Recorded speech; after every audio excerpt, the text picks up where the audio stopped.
Good evening प्यारे बच्चों।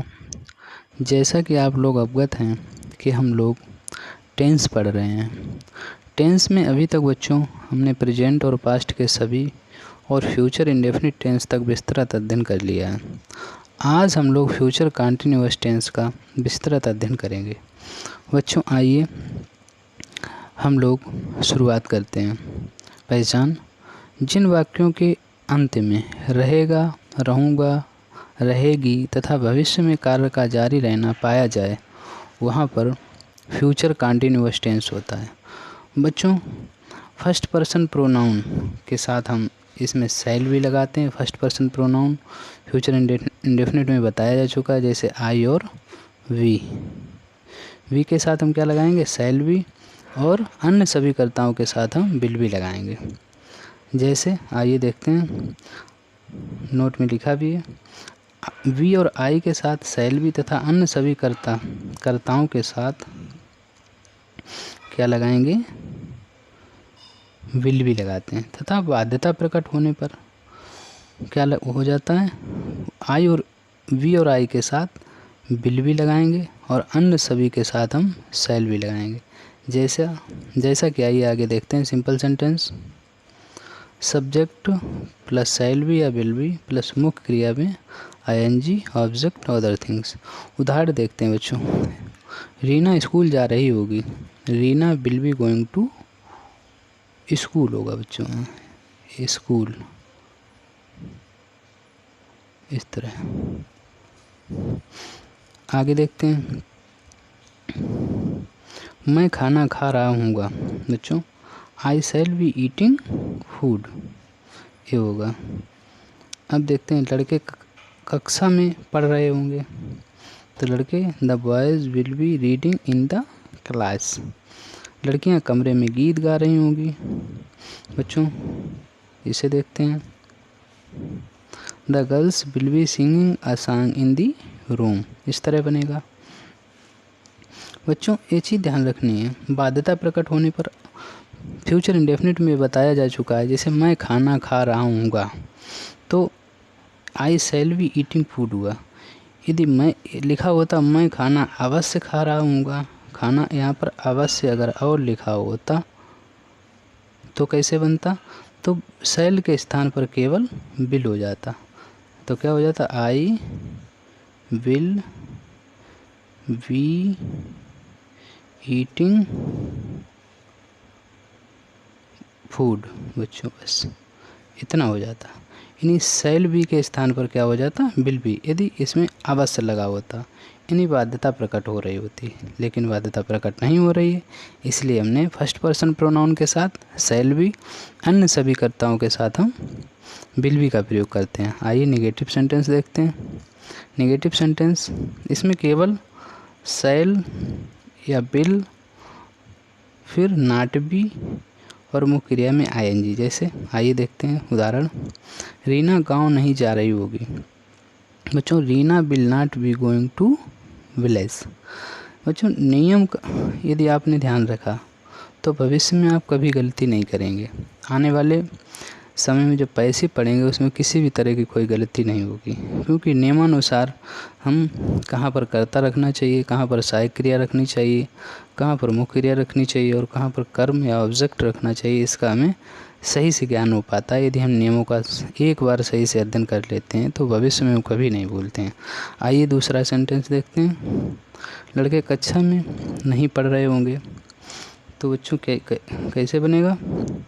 दी boys will not be reading in the class. मैं आज भूगोल नहीं पढ़ रहा हूँगा, कैसे बनेगा? I shall not be reading geography today बच्चों। आइए आगे देखते हैं। वे कमरे में नहीं सो रहे होंगे तो कैसे बनेगा? They will not B sleeping in the room. आगे देखते हैं इंटरोगेटिव सेंटेंस बच्चों। यदि वाक्य के प्रारंभ में प्रश्नवाचक शब्द क्या आए तो कर्ता के अनुसार, यानी फर्स्ट पर्सन प्रोनाउन है तो बताया जा चुका है, इसके लिए हम क्या लगाएंगे? शैल। और अन्य सभी कर्ताओं के साथ हम क्या लगाएंगे? विल। फर्स्ट पर्सन प्रोनाउन कौन कौन से हैं? ऑलरेडी बताया जा चुका है, कई बार बता दिया है, आई और वी। सेकंड पर्सन कौन से हैं? यू। और थर्ड पर्सन कौन से हैं? जो भी इसके अलावा आते हैं वो थर्ड पर्सन है। जैसे ही, सी, इट, दे, ये थर्ड पर्सन प्रोनाउन होते हैं बच्चों। आइए देखते हैं नियम इसका क्या है। शैल या विल, फिर सब्जेक्ट होगा, फिर वी होगा, फिर मुख्य क्रिया में आईएनजी होगा, ऑब्जेक्ट अदर थिंग। जैसे क्या राम बगीचे में घूम रहा होगा, तो will Ram be walking in the garden. बच्चों ऐसे बनेगा। आगे देखते हैं क्या लड़के कक्षा में पढ़ रहे होंगे। बच्चों will the boys be reading in the class. आगे देखते हैं क्या मैं बच्चों को पढ़ा रहा हूँगा। Shall I be teaching to the children. क्या सोहन पत्र लिख रहा होगा बच्चों, तो सोहन पत्र लिख रहा होगा। कैसे बनेगा, will Sohan be writing a letter. Sohan में एस बड़ा होगा बच्चों। आगे देखते हैं interrogative in negative sentence. Shall या will plus subject plus not plus V plus मुख्य क्रिया में आईएनजी, ऑब्जेक्ट अदर थिंग्स। आइए देखते हैं उदाहरण। क्या कल हम परीक्षा की तैयारी नहीं कर रहे होंगे। बच्चों shall we not we, shall we, shall आएगा फर्स्ट पर्सन प्रोनाउन में, फिर इसके बाद सब्जेक्ट आ गया, फिर नॉट आ गया, फिर बी आ गया, फिर मुख्य क्रिया में आईएनजी आ गया, फिर फॉर एग्ज़ाम टुमारो आ गया। इस तरह सेंटेंस क्या बना, shall we not be preparing for exam tomorrow. आगे देखते हैं क्या वे 5 बजे क्रिकेट नहीं देख रहे होंगे। Will they not be watching cricket at 5 o'clock। क्या कल मैं तुम्हें नहीं पढ़ा रहा हूँगा। Shall I not be teaching you tomorrow. आगे देखते हैं क्या लड़के अंग्रेजी नहीं पढ़ रहे होंगे। बच्चों will the boys not be reading English. बच्चों यदि आप लोगों ने नियमों का अगर सही से विस्तृत अध्ययन कर लिया और उसको सही से रखना आ गया, तो आपको जीवन में कभी भी टेंस बनाने में गलती नहीं होगी और करेक्शन में भी कभी गलती नहीं होगी। और ऑरेंज रीअरेंज जो सेंटेंस आते हैं, बैंकिंग हुआ, एसएससी हुआ या टेट हुआ या किसी भी कंपटीशन एग्ज़ाम में हुआ, तो आप सही से ऑरेंज कर पाएंगे, उनको सही से रख पाएंगे। आइए देखते हैं WH type interrogative sentence. WH type interrogative sentence बच्चों इसके पहले कौन सा हुआ था, क्या लड़के अंग्रेजी नहीं पढ़ रहे हैं, इंट्रोगेटिव नेगेटिव। आइए देखते हैं यदि वाक्य के बीच में प्रश्नवाचक शब्द क्या, क्यों, कब, कहाँ, कैसे, कौन आए, तो इनकी अंग्रेजी हम सर्वप्रथम लिखते हैं। जैसे आइए नियम देखते हैं। इसका नियम ये देख लीजिए, शैल या will, object be, main verb में आईएनजी, ऑब्जेक्ट ये हुआ। देखते हैं माता जी रसोई घर में क्या कर रही होंगी। बच्चों देखते हैं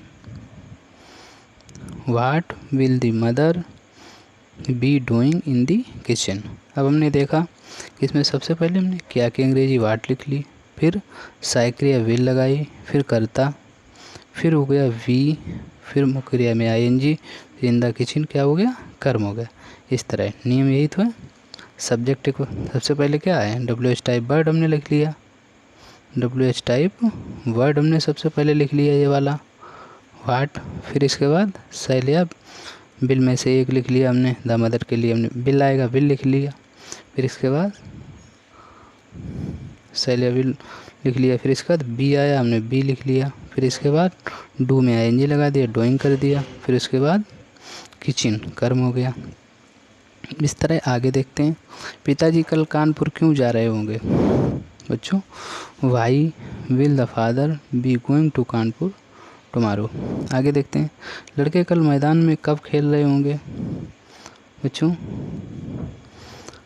when will the boys B playing in the field tomorrow. हम आज कमरे में क्यों पढ़ रहे होंगे। कैसे बनेगा, क्योंकि अंग्रेजी सबसे पहले लिखेंगे वाई, फिर हम वी के लिए फर्स्ट पर्सन प्रोनाउन के लिए हमने क्या लगा दिया, शैल लगा दिया, करता हो गया, वी हो गया, मेन वर्ब में आईएनजी लगा दिया और इन द रूम और टुडे, अन्य वर्ड हो गया, अन्य शब्द हो गया। तो why shall we be reading in the room today, क्या हुआ, why shall we be reading in the room today. आगे देखते हैं बच्चों, WH type interrogative in negative sentence. इसमें क्या है, इसमें केवल सब्जेक्ट के बाद नॉट बढ़ गया, बाद बाकी WH टाइप सेंटेंस जो हम ऊपर बना चुके हैं वैसे ही बनेगा। जैसे आइए देखते हैं, आज मोहन कमरे में पुस्तक क्यों नहीं पढ़ रहा होगा। क्यों के बाद हमने केवल नहीं जोड़ दिया है। कैसे बनेगा, सबसे पहले WH टाइप वर्ड लिख लिया, फिर इसके बाद शैल या बिल, मोहन के हिसाब से हमने बिल लिख लिया, मोहन क्या हो गया, सब्जेक्ट हो गया यहाँ पर। फिर इसके बाद नॉट लिख लिया, इसके बाद बी हो गया। फिर इसके बाद मुख्य क्रिया में ING रीडिंग कर दिया हमने। फिर इसके बाद ऑब्जेक्ट कर्म इन दी रूम और फिर टुडे। तो पूरा सेंटेंस किस तरह बना, पूरा सेंटेंस बन गया, why will Mohan not be reading book in the room today. आगे देखते हैं, वे कल दिल्ली क्यों नहीं जा रहे होंगे बच्चों, why will they not be going to Delhi tomorrow. अगला देखते हैं, मैं कल उसे क्यों नहीं पढ़ा रहा हूँगा, why shall I not be teaching him tomorrow. इस तरह बनेगा। आगे देखते हैं, लड़के सोमवार को मैदान में क्यों नहीं खेल रहे होंगे।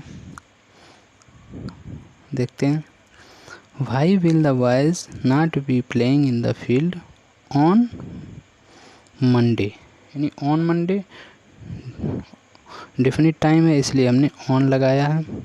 आगे देखते हैं बच्चों आज इतना ही। अब आने वाले टाइम पर फ्यूचर परफेक्ट टेंस का हम विस्तृत अध्ययन करेंगे। और फ्यूचर परफेक्ट टेंस बच्चों बहुत ही कठिन होता है। फ्यूचर परफेक्ट और पास्ट परफेक्ट टेंस में सबसे अधिक कठिन अगर कोई वाक्य होते हैं तो फ्यूचर और परफेक्ट और पास्ट परफेक्ट के होते हैं, उनको ज़रूर देखिएगा। और कहीं पर कोई आपको क्वेरी हो, कोई समस्या हो, उसके लिए कमेंट बॉक्स में लिखकर हमें ज़रूर अवगत कराइएगा, हम उसको समाधान करने का पूर्ण प्रयास करेंगे। तब तक के लिए नमस्कार।